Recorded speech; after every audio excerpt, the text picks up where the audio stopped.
As causas para a síndrome do pânico podem ser variadas, começando pelo estilo de vida do paciente ou ainda pode ser desencadeada em virtude de algum trauma. E eu converso agora com Daniel Rodrigues, ele que é psicólogo e vai falar mais sobre o assunto. Síndrome do pânico, né, é um assunto muito complexo, caracteriza por uma ansiedade episódica, né, e aguda.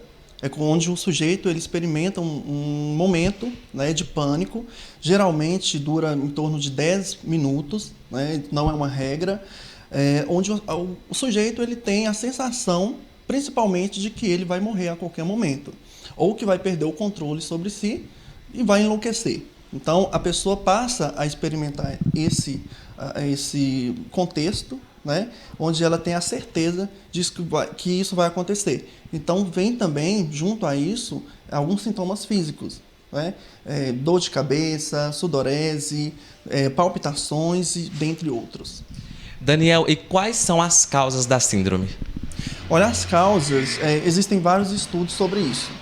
Acredita-se muito na causa biológica, né? A pessoa tem uma predisposição a desenvolver, né, a desencadear aí o transtorno de pânico, e também tem a questão ambiental, né? Um exemplo disso, uma pessoa que trabalha numa empresa que tem aquela cobrança constante, tem que entregar resultados, então a pessoa passa por um momento de estresse e ela pode desenvolver ou um ataque de pânico ou um transtorno de pânico. E como fazer para chegar a esse diagnóstico? Bom, o diagnóstico tem que ser muito criterioso, porque a gente não pode confundir, por exemplo, né, o ataque do pânico do transtorno de pânico. O ataque você pode ter a qualquer momento por uma situação episódica, né, assim, traumática, né, e o transtorno de pânico é a situação repetida várias vezes, né? Então, é aquele contexto que você se encontra, o sujeito não dá conta. Então, isso é caracterizado transtorno de pânico. Tem a descrição pelo DSM-5, né? Precisa ser avaliada. A partir do momento que o sujeito trava a vida do sujeito de alguma forma, isso sim pode ser caracterizado. Esse diagnóstico é fechado, né? É levantado uma hipótese junto com os profissionais, psicólogo, psiquiatra, né? E tem que ser criterioso para não cair na questão da rotulação também. Falando agora de um contexto geral de vários transtornos, para a gente não apontar, a pessoa é bipolar, a pessoa é depressiva. Então tem que ter um certo cuidado com isso. E isso é mais frequente em que idade? Olha, a frequência, isso também é um pouco subjetivo. Só que estudos apontam, né, que são em adolescentes, justamente por a questão que eu disse, da cobrança, do estresse e tudo mais, né, da mentalidade também. O adolescente não tem uma formação, uma estrutura mental, né, suficiente para suportar as cobranças, né, e também na vida pré-adulta, né, não é uma regra. Pode ser considerado uma doença? Pode ser considerado uma doença, é um transtorno, né, ou uma síndrome, né, do pânico, como eu disse, descrita no DSM, né, que tem vários critérios aí para chegar a esse diagnóstico.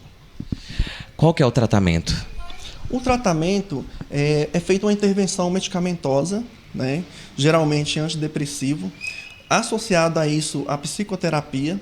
A psicoterapia mais indicada, no caso, é a TCC, que é a terapia cognitiva comportamental, né, onde acontece a técnica da exposição. O sujeito ele é exposto ao ambiente, aquele estímulo que lhe causa desconforto, né? A partir disso, a pessoa começa a desenvolver a dessensibilização do sintoma. Então, essa é uma exposição gradual, né, e sistêmica, né, que acontece aí, principalmente na TCC. Obrigado, Daniel. Maurício Nunes para o Jornal Gazeta Norte Mineira. Amanda Sampaio traz a previsão do tempo para toda a região sudeste. Uma nova frente fria está se aproximando do estado de São Paulo no decorrer deste sábado. Essa frente fria se formou depois que duas áreas de baixa pressão lá na região sul se fundiram e deram origem a esse sistema. No decorrer do dia, a situação é de pré-frontal nos estados de São Paulo, Rio de Janeiro e também no estado do Espírito Santo.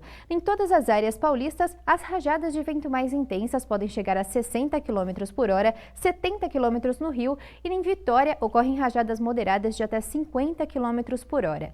Ao longo da tarde, as temperaturas vão ficar mais altas com relação aos últimos dias, justamente pela aproximação desse sistema. E deve chover apenas a partir da tarde sobre a região de Presidente Prudente e áreas do Vale do Ribeira Paulista, como a região de Registro. Falando das temperaturas, calorão à tarde em São Paulo, com máxima de 32 graus, 35 graus no Rio de Janeiro e 30 graus em Vitória. Em Montes Claros, a temperatura deve variar entre 16 e 30 graus. O dia será de sol com algumas nuvens e sem probabilidade de chuva. Daqui a pouco, as notícias do esporte. Não saia daí!